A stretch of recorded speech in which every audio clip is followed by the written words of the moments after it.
Buenas, muy curiosos. Bueno, pues bienvenidos a vuestro canal de divulgación científica. Recordad que nos podéis seguir por todas las redes sociales y vamos a hablar hoy de una cosa muy interesante y muy importante. Vamos a ello.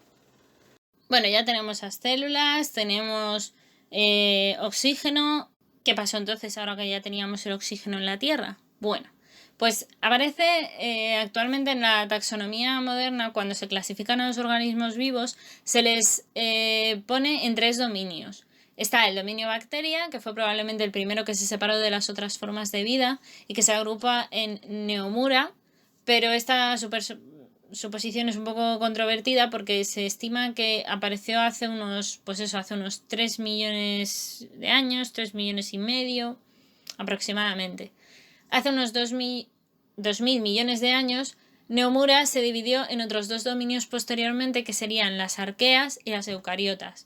Las células eucariotas son mucho más grandes y complejas en principio que las bacterias y las arqueas, y el origen o la explicación de por qué tenemos este tipo de células es básicamente porque se cree que la proteobacteria alfa, que es como se la ha denominado, sería la proteobacteria más primitiva, que tendrían en común tanto arqueas como eucariotas, y que se parece mucho a los actuales tipos de bacterias como son las ricketsias, que es una célula procariota muy grande y que parece ser que intentó comerse a otras proteobacterias menores, y esto produjo que en ese proceso heterótrofo de me voy intentando comer a otras más pequeñas, al final las pequeñas acabaron produciendo un proceso simbiótico en el que se acoplaron a la grande para poder vivir de ella. Y en otros casos la teoría dice que quizás lo que pasó fue que algunas proteobacterias parásitas de otras más grandes comenzaron a surgir y se introdujeran dentro de las grandes, precisamente con el fin de parasitarlas, y de este efecto parásito surgieran los primeros orgánulos. Y esto es lo que daría la teoría endosimbionte, que de todas formas, si la queréis más explicada, os la dejé en vídeos y en alguna publicación anterior y en algún hilo por ahí y demás. En cualquier caso, las células más pequeñas sobreviven en el interior de las células más grandes. El uso del oxígeno permite metabolizar los desechos de las células más grandes y obtener así también más energía, empieza a dar una simbiosis estable. Con el tiempo, las células más grandes adquieren también genes de estas células más pequeñas y llegan a ser de alguna forma dependientes entre sí, y acaban dando estas formas de vida que hoy conocemos como las células eucariotas por este proceso simbiótico. Tendríamos que algunas debieron de asumir a protobacterias, como digo, parásitas, y acabaron formando con ellas lo que serían los orgánulos de las mitocondrias. Pero en otros casos, por ejemplo, como es para explicar aquellas bacterias que pudieron haber dado las primeras células vegetales, ¿vale? Que no tienen mitocondrias, pero también tienen cloroplastos, se cree que había parásitos que pudieron adquirir células protobacterias,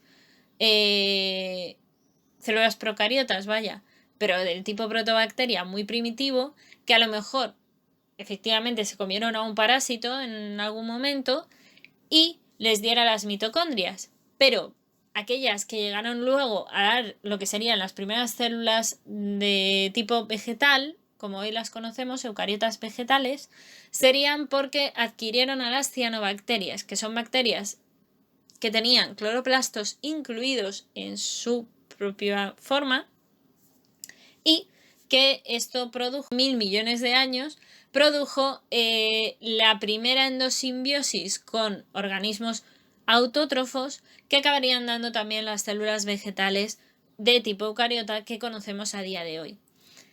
La teoría endosimbiótica de este origen celular de mitocondrias y cloroplastos y tal también se ha aplicado a los peroxisomas, a las espiroquetas y también a los cirios y flagelos, o incluso quizás a los virus de ADN que se presentan a día de hoy. Y, por supuesto, cuantas más capas, cuantas más cuestiones se fueron produciendo, digamos, dentro de la célula, al final se generó la necesidad también probablemente de proteger al núcleo y por ello tenemos un núcleo, las células eucariotas, ya protegido con una membrana celular en condiciones. Y hasta aquí el vídeo de hoy. En próximos vídeos os intentaré contar un poquito de células vegetales, animales, diferencias, todas las partes de los orgánulos, de qué va un poco la historia y demás. Y también os intentaré contar un poco lo de los organismos pluricelulares, la evolución, un poco de los organismos, desde los más sencillos hasta los más complejos, ¿vale? Esa es la línea más o menos que pretendo llevar con esta serie de vídeos. Así que nada, espero que os haya gustado, darle un like, suscribiros, que es gratis. Y sobre todo, pues nada, que espero que os haya gustado, que lo podáis compartir y que podamos seguir divulgando juntos. Besitos.